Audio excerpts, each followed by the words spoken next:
So welcome to the channel. Today we're going to talk about PTO clutches, electric PTO clutches, and how they work and how to diagnose if you're having an issue with them. So stay tuned.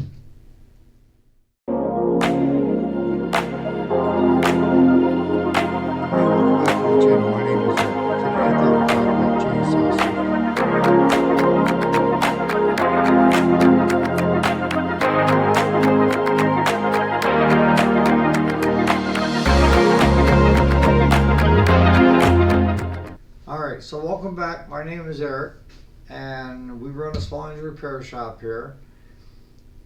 Today we're going to talk about PTO clutches because a lot of your models now are coming through with them, right?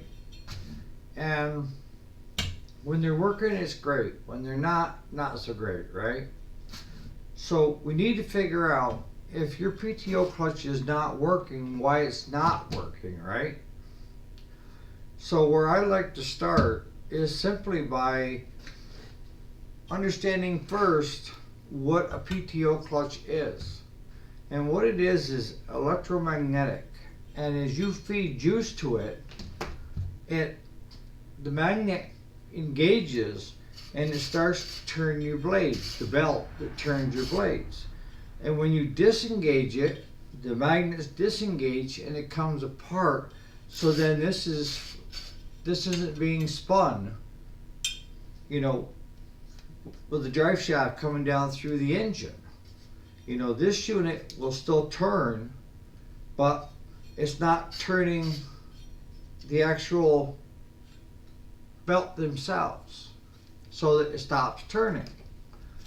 So the simplest way to start is just simply taking a battery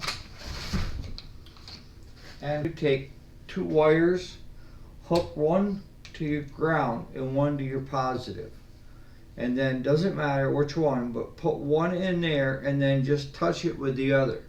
You should be able to hear it click, the magnets engaging and disengaging. And that way you can eliminate the PTO clutch.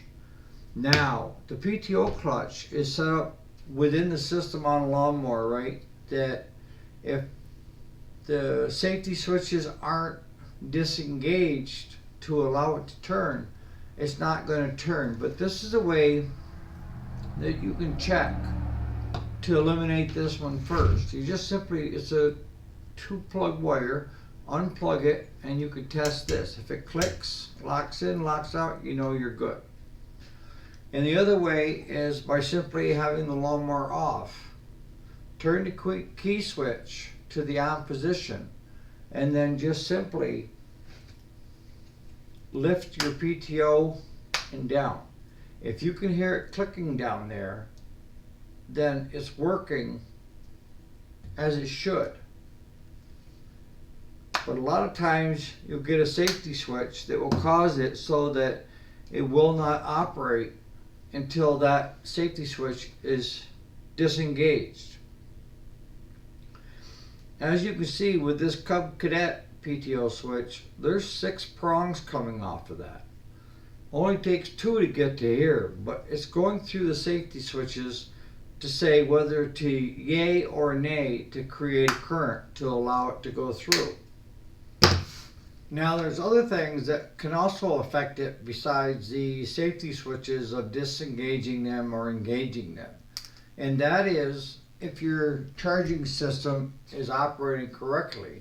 If you're getting enough current coming off from the stator and the flywheel through the regulator and to the battery, is it charging the battery enough?